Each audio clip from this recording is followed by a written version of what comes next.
আমাদের সমাজ ব্যবস্থা অনুযায়ী আপনারা অত্যন্ত ঝুঁকি নিয়ে, জীবনের ঝুঁকি নিয়ে আপনারা কাজ করে থাকেন।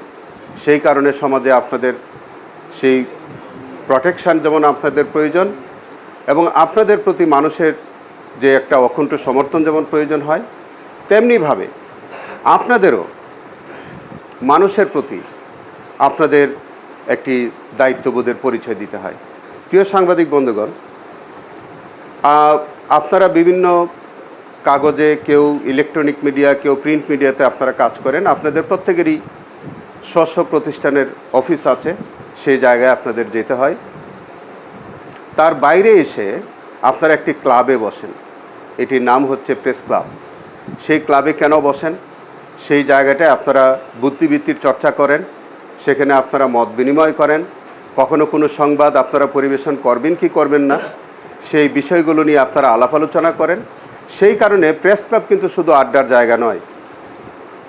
এটি যখন আপনারা জাতিকে দিক নির্দেশনা যখন দিবেন, আপনাদের একটা সংবাদ পরিবেশনের মধ্য দিয়ে কোনো স্বৈরশাসনকে যেমন আপনারা সঠিক পথে আপনারা আনয়ন করতে পারেন, মানুষকে যেমন আপনারা সঠিক তথ্য দিয়ে আপনারা মানুষকে সহযোগিতা করতে পারেন, ঠিক তেমনিভাবে আপনাদের এই দায়িত্বশীল ভূমিকার কারণে আপনাদের প্রেস ক্লাবে আপনাদের একটি গুরুত্বপূর্ণ দায়িত্ব পালন করতে হয়। সেই কারণে প্রেস ক্লাবটি অবশ্যই হতে হবে পরিবেশ বান্ধব, যেখানে বসে আপনারা মুক্ত বুদ্ধির চর্চা করতে পারেন, যেখানে বসে আপনারা জ্ঞান চর্চা করতে পারেন, পড়াশোনা করতে পারেন, এবং সেই কারণে প্রেস ক্লাবের একটি অনস্বীকার্য একটি গুরুত্ব রয়েছে।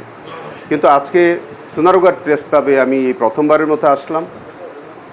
আমি যে পরিবেশ দেখতে পাচ্ছি, সত্যিকার অর্থেই বলতে হয় যে এটি একজন মুক্ত সাংবাদিক বা সাংবাদিকতার জন্যে মোটেই কোনো উন্মুক্ত বা একটি সুষ্ঠু পরিবেশ নয়। সেই কারণে এই প্রেস ক্লাবের উন্নয়ন, এই প্রেস ক্লাবটি আরও বড় পরিসরে হওয়া একান্তই বাঞ্ছনীয়। প্রিয় সাংবাদিক বন্ধুগণ, আমি ব্যক্তিগতভাবে সংবাদ এবং সংবাদকর্মী যারা আছেন তাদের সাথে আমার দীর্ঘদিনের একটি সম্পর্ক। জনাব আলমগীর ভাই বলেছেন, আমি ঢাকায় যখন এই আইন পেশায় আমি বহু আগে পাবলিক প্রসিকিউটরের দায়িত্ব পালন করেছি, তখন আমার সম্ভবত মনে আছে বিটিভি বা এটিএন বাংলা ছাড়া আর কোনো ইলেকট্রনিক মিডিয়া নাই।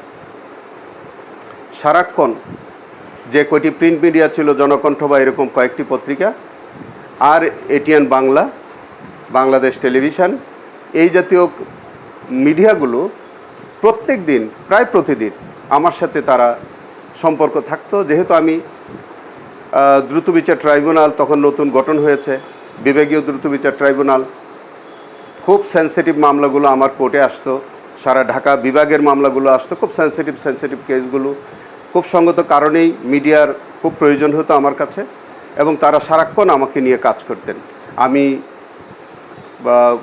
বিভিন্ন রকমের অনুষ্ঠানগুলো করা লাগতো, ইন্টারভিউ দেওয়া লাগতো, যার কারণে মিডিয়ার সাথে আমার একটি সম্পর্ক বরাবরই আছে। এবং আমি প্রতিনিয়ত, আপনারা দেখে থাকেন, প্রতিনিয়ত কোনো না কোনো ফর্মে আমার মিডিয়ার সাথে যেতে হয়, মিডিয়ার সাথে আমার কথা বলতে হয়। সেই কারণে আমি সাংবাদিক বন্ধুদের প্রতি আমি খুব সহানুভূতিশীল। বিশ্বাস করেন যে আমাদের সাংবাদিকরা যারা অত্যন্ত উচ্চশিক্ষিত মানুষ, তারা বিশ্ববিদ্যালয়ে ডিগ্রি নিয়ে এসে সাংবাদিকতা করে থাকেন, কিন্তু আমরা যখন সুপ্রিম কোর্টের মতো জায়গায় আমরা যখন দেখি আমাদের সাংবাদিক বন্ধুরা গাছতলায় নানান জায়গায় দাঁড়িয়ে দাঁড়িয়ে তারা সময় পার করতে হয়, তাদের এটা বসার জায়গা নাই, সুপ্রিম কোর্ট বার তখন চিন্তা করলো যে না, আমাদের সাংবাদিকদেরকে বসার একটি জায়গা দিতে হবে। আমাদের বার থেকে তাদেরকে একটি বসার জায়গা করে দেওয়া হলো, এবং আদালত অঙ্গন থেকেও সেইভাবে সাংবাদিকদেরকে সহযোগিতা করা হলো। আমি বিশ্বাস করি যে আমরা শুধু সাংবাদিকদের কাছ থেকে ভালো বস্তুনিষ্ঠ সংবাদ প্রত্যাশা করব, কিন্তু আমরা তাদেরকে পর্যাপ্ত সুযোগ সুবিধা আমরা দিতে পারবো না। সেই ক্ষেত্রে আমরা সাংবাদিকদের কাছ থেকে ভালো সার্ভিস আমরা প্রত্যাশা করতে পারি না।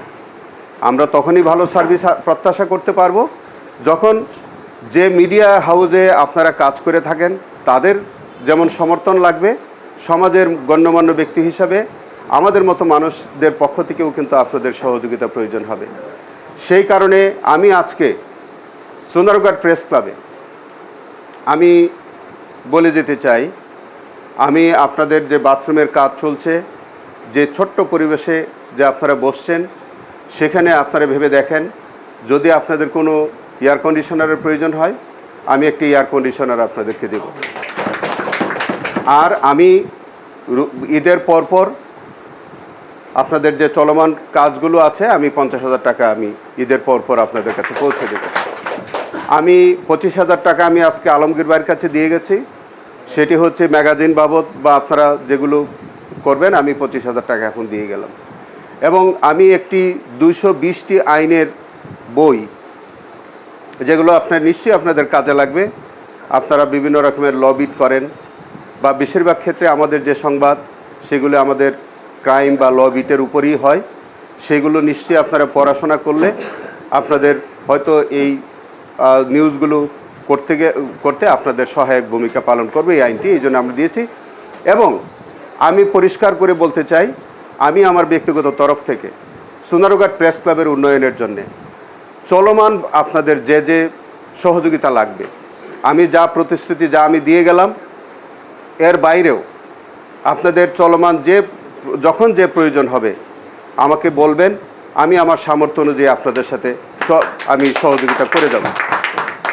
আর এইটাও আমি আপনাদের কাছে প্রতিশ্রুতি দিয়ে যাই, আমি যদি আল্লাহ যদি আমার তৌফিক দেন, আর আমি যদি এই এলাকার আমি যদি জনপ্রতিনিধি যদি নির্বাচিত হতে পারি, আমি ইনশাল্লাহ কথা দিচ্ছি, আমার সেক্রেটারি সাহেব মীর সিরাজ উনি একটা কথা বলছেন যে যদি আমার দল ক্ষমতায় আসে, আমি যদি প্রতিনিধি নির্বাচিত হতে পারি, আমি আপনাদেরকে কথা দিলাম যে সোনারগাঁও প্রেস ক্লাবের একটি ইন্ডিপেন্ডেন্ট জায়গা হবে এবং সোনারগাঁও প্রেস ক্লাব একটা দৃশ্যমান একটা আধুনিক প্রেস ক্লাব হিসাবে আমি ইনশাল্লাহ আপনাদেরকে আমি কথা দিয়ে গেলাম।